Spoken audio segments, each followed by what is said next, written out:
নির্বাচনের আগেই এই ব্যবসায়িক নেক্সাস, যে মিডিয়া মাফিয়া এবং যে প্রশাসন যেভাবে তারেক জিয়াকে মাফিয়া বানানোর যে চক্রান্ত করছে, তারা বিএনপি থেকে এখন বড় বিএনপি হয়ে উঠছে।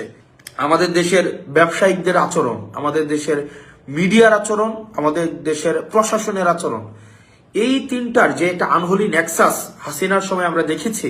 হাসিনাকে কাল্ট বানানোর ক্ষেত্রে মিডিয়াকে আমরা দেখেছি যে একটা হাসিনার যে সেবাদাস হতে মিডিয়া ইচ্ছাকৃতভাবে অনিচ্ছাকৃতভাবে তৈলমর্ধনের মধ্য দিয়ে আমরা দেখেছি হাসিনাকে কাল্ট বানিয়েছে। একই সাথে সাথে আমরা ব্যবসায়িক কমিউনিটিকে দেখেছি যে কিভাবে হচ্ছে হাসিনাকে বারবার আমরা, যেমন আপনি দেখবেন যে সমকালের আবুল কালাম আজাদ, একে আজাদ নামে পরিচিত, চ্যানেল 24-এর, আমরা দেখেছি 1 আগস্ট 2 আগস্ট উনি বলেছেন হাসিনা সরকার বারবার দরকার এবং আমরা আপনার হাতকে শক্তিশালী করব।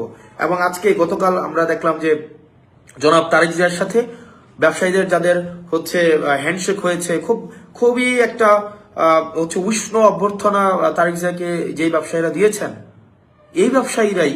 এই ব্যবসায়ীদের পরিচালিত মিডিয়াগুলাই গত 1.5 দশকের বেশি সময়ে আপনার তারেক জিয়ার যে নেতাকর্মীরা দেশে গুম হয়েছে, খুন হয়েছে, নির্যাতিত হয়েছে, নিপীড়িত হয়েছে, তাদের বৈধতা উৎপাদন করেছে এই ব্যবসায়ীদের পরিচালিত মিডিয়ার দ্বারা। কি আইরনি, ভাগ্যের কি নির্মম পরিহাস। আজকে জনাব তারেক জিয়া তাদের যেই নেতাকর্মী রয়েছে, যারা গুম হয়েছে, আহত হয়েছে, নির্যাতিত হয়েছে, নিপীড়িত হয়েছে, তাদের রক্তের উপরে দাঁড়িয়ে তাদের হত্যাকাণ্ডের, তাদের গুমের, তাদের নির্যাতনের, তাদের নিপীড়নের যেসব মিডিয়া বৈধতা উৎপাদন করেছে, সেসব মিডিয়া মালিকদেরকে একদম উষ্ণ অভ্যর্থনা জানাচ্ছেন।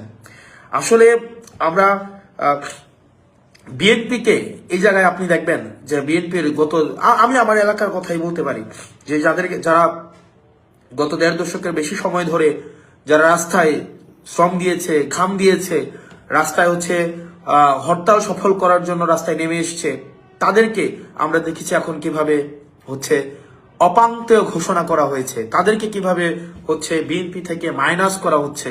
অথচ আমরা দেখছি 5 আগস্টের পরবর্তী সময়ে যারা বিএনপিকে একটা রাজনৈতিক দল হিসেবে বিবেচনা করেছে, বিএনপিকে যারা হত্যাযোগ্য করে তুলেছে, যেসব মিডিয়া বিএনপিকে সন্ত্রাস, আগুন সন্ত্রাস হিসেবে বিবেচনা করেছে, সময় টেলিভিশন এবং 71 টেলিভিশনের মতো টেলিভিশনের মালিকদেরকে আমরা যখন দেখি জনাব তারেক যে উষ্ণ অভ্যর্থনা দিচ্ছেন, সেটি আসলে আমি কিভাবে নেই সেটা মুখ্য না।